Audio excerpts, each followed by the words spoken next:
Hello, good people, and welcome back to Play Posit.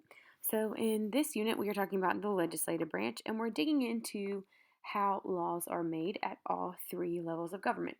So, in our previous lesson, we talked about the introduction to the legislative branch. So, who is at what level? The United States Congress, the State General Assembly in North Carolina, and then the Pitt County Board of Commissioners and the city councils of Winterville, Greenville, Bethel, whichever city you may live in. So now we're going to dig in just a little further to the United States Congress.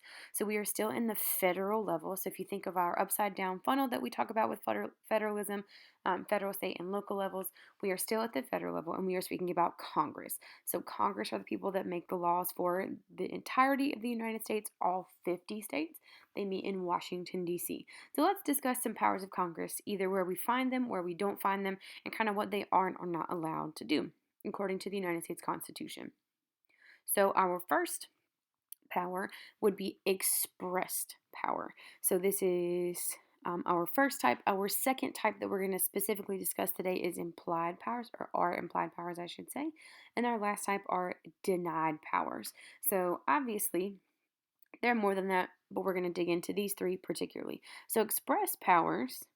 Please do not write this pink thing on the line. Please write it over to the side of your tree map, not on its own specific line. Okay? So expressed powers are written down in Article 1. And I sincerely hope that you know what Article 1 is about, not only because we have discussed it for the last 2 units, but also because there's a question coming up. Okay, if you said that Article 1 was about the legislative branch, you would be correct. And additionally, in our previous note sheet, part of our fill in the blank section answered that question for us. So here are some things that Congress is allowed to do if you read through Article 1. So we did kind of a little surface dive into Article 1 in our excerpts in our interactive notebooks in Unit 1, or excuse me, in Unit 2.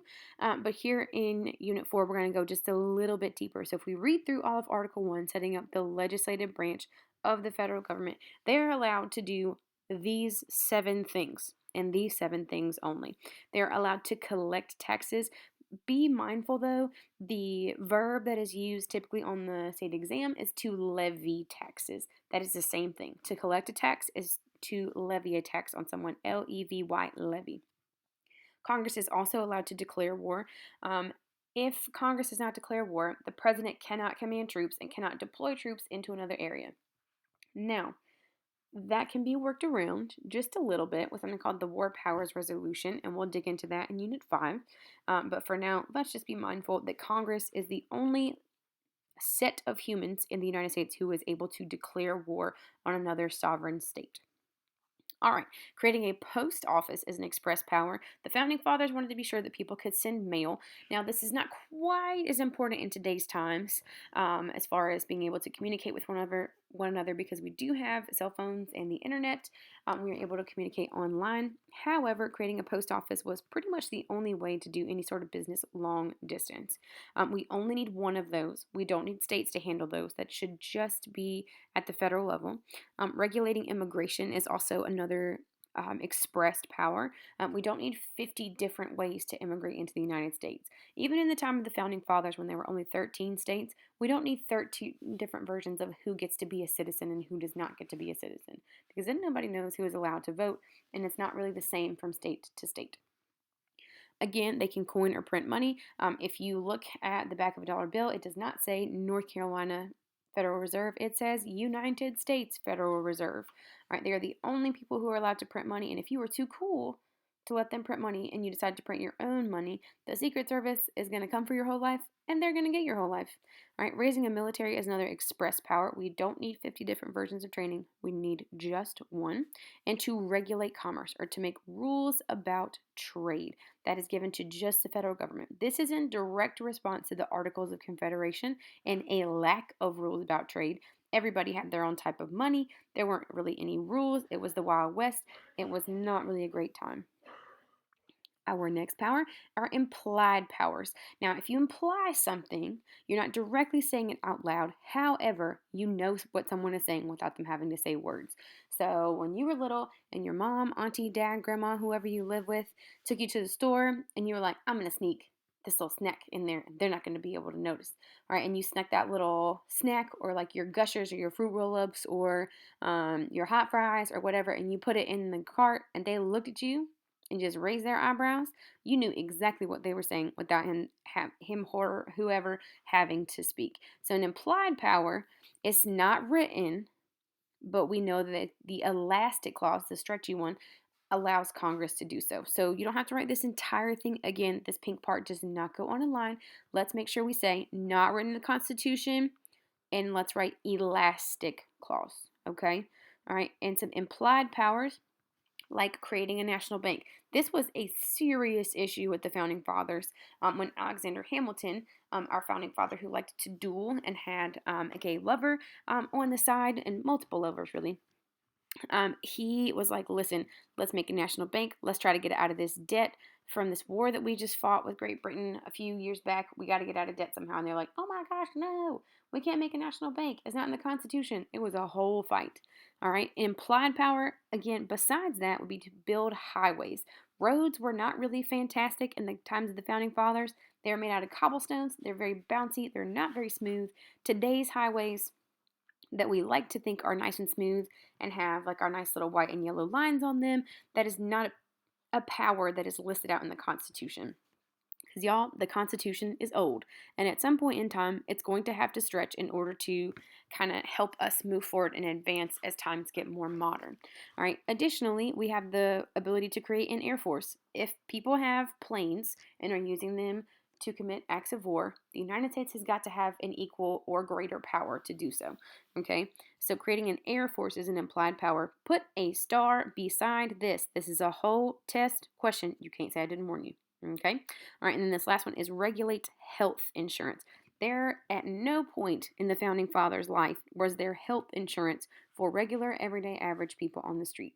And now there is a national health care system. So if you are someone who is in need, maybe you're just not quite making enough money to have insurance through your job, or you don't have a solid job or a steady job that doesn't allow you to have health insurance, you can get one through Medicare. If you are old, or if you're old, excuse me, you should have Medicare. If you're someone who doesn't quite have enough money to have health insurance on their own, Medicaid will help you out. So we got Medicare, Medicaid, and we also have Obamacare, which is the Affordable Care Act, which is another option for national health insurance. And denied powers, things that they cannot have, things that Congress is not allowed to do. They're not allowed to pass laws that do these things. I know it's a lot. Please abbreviate. Okay? All right, so they cannot favor one state over another. Congress cannot pass laws that help California out, but do not help Colorado. They're not allowed to favor one state over another. All of them have to be treated equally. Okay? And this is a direct result not only of the legislative branch in Article 1, but also of what's called the full faith and credit clause in Article 4. So that's the one that's let's eat jolly ranchers. R for ranters, it's relationship between the states. The next thing they're not allowed to do is pass ex post facto laws. All right, and this means after the fact in Latin. So this means that you cannot go back in time and make something illegal. So for example, let's say that today I go and rob the sheets and steal all the good snacks because robbery is legal at this time. There's no law against stealing stuff. And then tomorrow,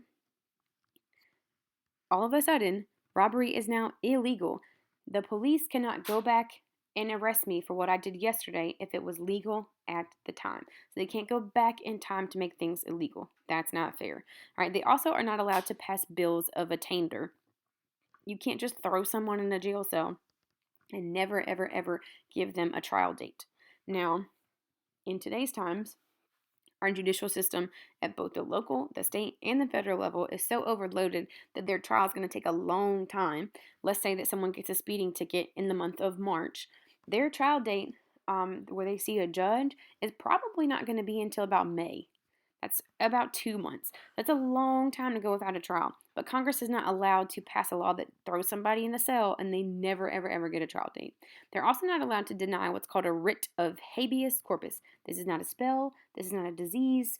Okay, this is you appearing in front of a judge. All right, so you have to be brought before a judge to hear the formal charges laid against you by the people of wherever you are. Okay, they cannot deny you the right to see a judge, and they cannot tax exports, and this is a direct result of the Slave Trade and Commerce Compromise in the Constitutional Convention in order to satisfy southern states. So they're not allowed to tax things that go out of the country. Now let's get into some special powers. The House of Representatives have these three powers that only they are allowed to fool with. Let's say in the Electoral College, since there are technically an even number of electoral votes, we got 435 from the House, plus 100 from the Senate, plus 3 for DC from the 23rd Amendment, there are 538 total electoral votes. So let's say that neither candidate from either the Republican Party or the Democratic Party receive a majority of the votes and they split it right down the middle, 269 and 269. What in the world are we going to do? Because we got to have a president. So the House of Representatives, since they're considered to be closer to the people, they choose the president in case of a tie in the Electoral College. So if they are split, then Congress gets to step in and choose the president. Here's the deal though. Since we have the 12th Amendment and the president and VP are supposed to be on the same ballot, this has happened one time in United States history before the 12th Amendment even happened as a thing. Okay, so in today's times, I'm not really sure how we would split that up, but I'm assuming that we're just going to go with their special powers. Okay. Additionally, the House of Representatives start the impeachment process. Okay. So we have witnessed this recently with the impeachment of our 45th president, Donald Trump. So the House of Representatives voted to impeach the president. Now, this does not mean that the president leaves office. Okay. Every single time, this is the third time in United States history that a president has been impeached. 0 of the 3 times has the president actually been removed from office. Okay. So the House are the people who are like, you did something wrong, and we think that this is a thing. And then they shove it over to the Senate to decide, and we'll get to that in just a second. They also pass what are called appropriation bills. Put a star beside this. It is a test question. You cannot say, I did not warn you. Okay? Appropriation bills are money bills. Put a giant money sign beside the word appropriation. To appropriate is to put one thing aside. So if somebody gives you $100 and was like, listen, I need you to appropriate $20 of this to put in your savings.